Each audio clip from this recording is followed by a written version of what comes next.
I am packing for a 1-month trip to Hong Kong.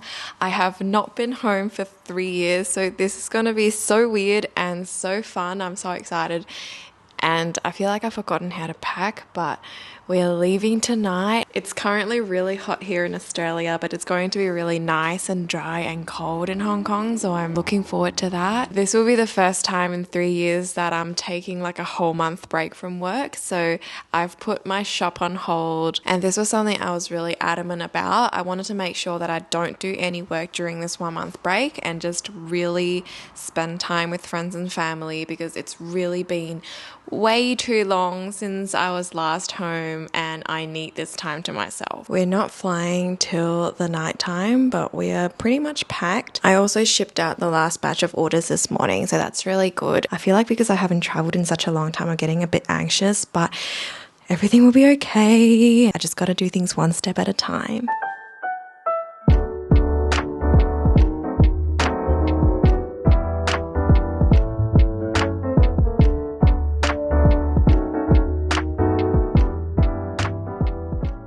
Okay, I'm just gonna do a voiceover from here because it was just way too loud and hectic in Hong Kong for me to film anything with a live audio. I've lived in Hong Kong half my life, but it still amazes me how many buildings there are in Hong Kong. Literally within an hour of landing in Hong Kong, the first thing we did was to eat our favorite mee shen from Tam Dai. We've been dreaming about this place for 3 years. The noodles were so nice and chewy, and it only cost us around 25 Australian dollars to fill our bellies. We also checked out Donkey, which is like this Japanese supermarket, got my favorite soy milk, and kind of forgot that I was in Hong Kong for a second because almost everything in there is imported from Japan, and some of the things they stock are really cute. So we are home. Say hi. Hi. We just came back from a really long day of eating, shopping and hiking. We're completely exhausted because we still haven't really recovered from our flight. We had a red-eye flight overnight. I felt pretty good in the morning, but I guess it's just going straight to a hike this morning that really wore us out, and it was like pretty far off as well. In total, we were on the bus for 2 hours to go to this place called Tai O, where we looked at fishing villages, which was really cool, but it was just really far off. Like, we were not expecting to go somewhere so far on our first day. We wanted like a pretty chilled out first day, but like it was family time and it was super spontaneous, so we just tagged along. It was really, really nice being with the whole family though. We're just tired. It is currently the 31st of December, so what time is it now? 11:37. We're waiting for the countdown with the family. Honestly, if we didn't have to count down, I would be asleep now, but we are holding on and trying to stay awake for this countdown. We can do this.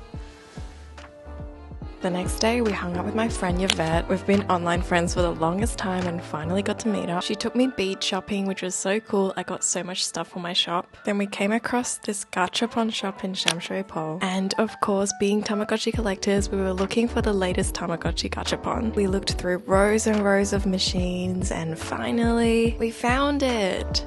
I was really crossing all my fingers for the yellow merino one, and oh my goodness, I got it in one go. I was so happy. Next time I run my Tamagotchi merino, I'm gonna put this keychain on it. Next it was Yvette's turn, and she was really hoping to get the Tamagotchi Umi no keychain, which is a ocean themed Tamagotchi. The gachapon gods must have been on our side because you guessed it, she got the Umi no keychain. At night, we took a really nice walk by the harbour with the family, and honestly, nothing beats the night view in Hong Kong. I admit my iPhone 11 was not the best filming tool for this. The next day, obviously we had more Tam Dai. Stephen ordered a serving for 2 just for himself. I don't know how, but he did finish that whole bowl by himself. He did not share.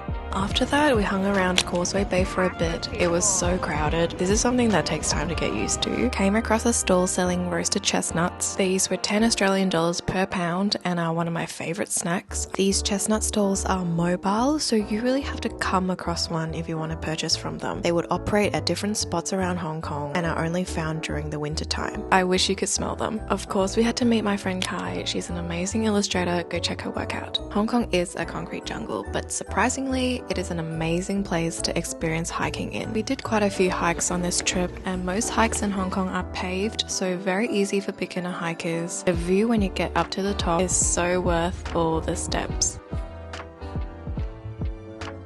So I received this suspicious package in Hong Kong last night. I say suspicious because I'm technically in Hong Kong, so I'm not supposed to be getting packages and stuff, but when I opened it, I realized I actually knew what it was. I'd completely forgotten about it.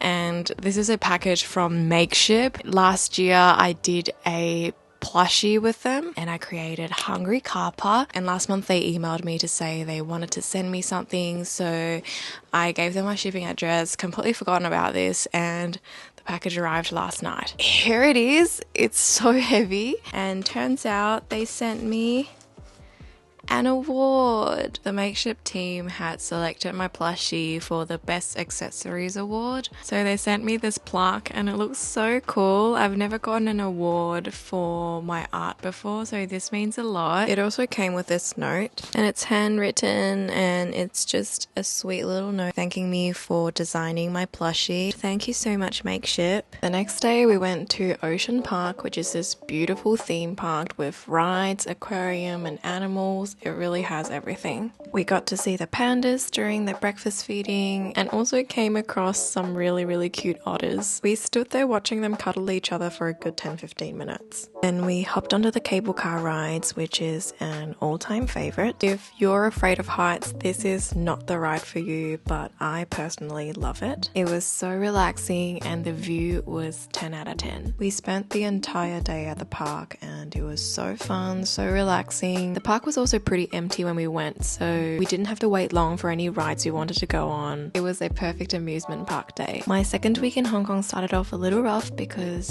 I caught COVID. This was my first time getting COVID in 3 years. I was down for 5 days. Luckily, I felt pretty okay most of the time. I have to say though, that COVID fever was really hard to break. 8 days later, when I had tested negative for 2 days in a row, Stephen got me a Totoro blind box to celebrate me being COVID free. I was going to do the big reveal here, but then realized the figurine was wrapped in plastic. Take two, here we go. Let's see which Totoro we got. And ta-da, we got the OG grey Totoro. I love him so much. He's currently sitting on my desk in my studio. Being COVID free meant that I was allowed to hang out with my friends again. I went to meet my collective friends and we all ran our Tamagotchi piece together. I had no idea you could do a three-way connection like this. Learning something new every day. The ferry is my favorite form of public transportation in Hong Kong. It is so cheap and so efficient. I prefer this over the subway 1,000 times. Guess where we're going next?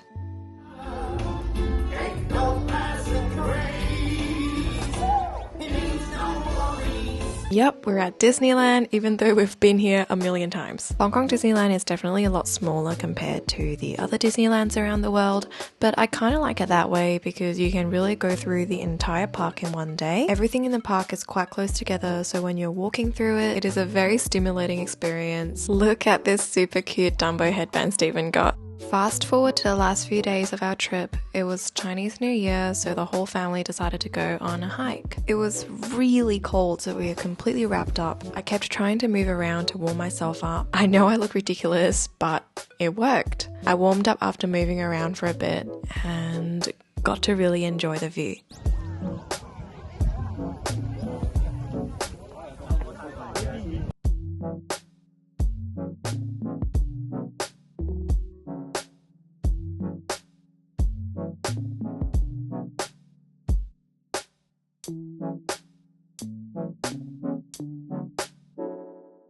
After the hike, it was time for a good coffee. Honestly, this trip flew by so quickly. It was so wholesome to be able to just see friends and family again after not being able to for 3 years. Hong Kong will always be part of my home and culture. I'm glad I took the time off and visited. I'm already dreaming about my next trip to Hong Kong. Before we knew it, we were on the flight back home to Perth again.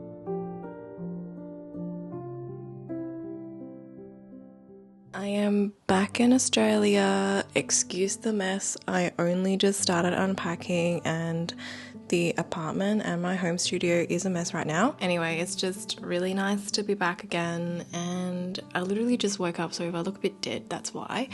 I just loved how I spent a whole month not working, which hasn't happened in 3 years. I literally feel rejuvenated both inside and out. I feel so good and I'm ready to go back to work. I have quite a bit to look forward to this year because I'm actually going back to pottery school just to elevate my skills, because I feel like in the past few years I've kind of self-taught myself everything that I could. It's really time to just go back to an instructor and to be told where I can improve on, just to learn things that are a bit more difficult to make. My goal is basically to just level up my skills so that I can offer you guys more in the future. It's going to be really fun. Another thing that I'm really looking forward to is my first children's book, which will be published this year and it'll be out this year. I'm so excited, and I hope you are too, because we've been working on this book for such a long time. This is probably one of the longest projects that I've ever worked on. I'm literally using every fiber in my body to stop myself from revealing too much to you guys because I'm not supposed to. But the only thing I can tell you guys right now is that it is a really, really adorable and wholesome story about a packet of ramen who wishes he was spaghetti.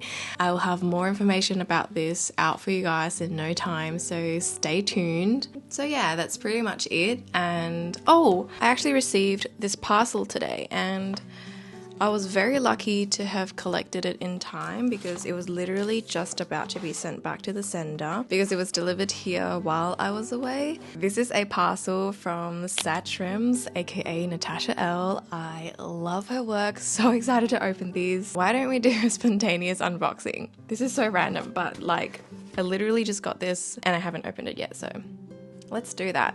Look how cute this stamp is. Oh my god, the shrimp is so long, it's so cute. I love Natasha's work and her art style, and I binge watch her videos, so definitely check her socials out, guys. I'm trying to find my box cutter. Found it.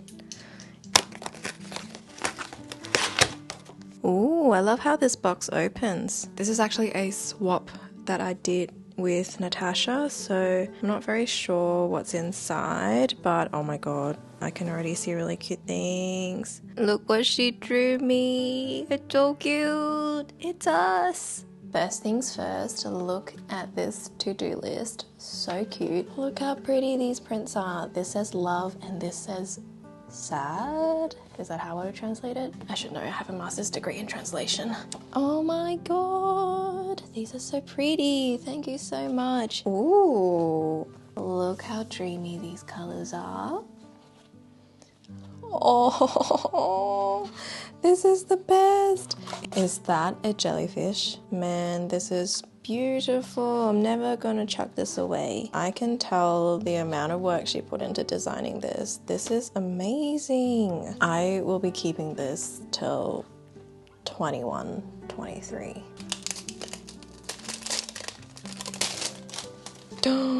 Oh, look at this. Little caterpillar has a cap on. Are you kidding me? This is so cute. This is going on my car keys. Thank you so much. I love how the backing card goes with the keychain. Little shrimp sticker. Another shrimp.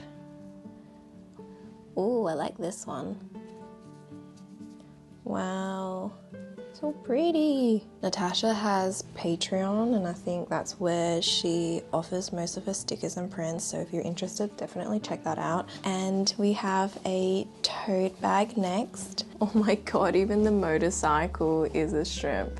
This is awesome. And the last thing we have is this bucket hat that says sad shrimps, and it's got little stars on the front. It's currently really, really hot here in Perth, so this is perfect. I'll be wearing this like today. Go check Satrims out, guys. I feel so spoiled being sent all of this. I'm gonna end the video here so I can show my partner everything. He's gonna be so stoked to see all of this.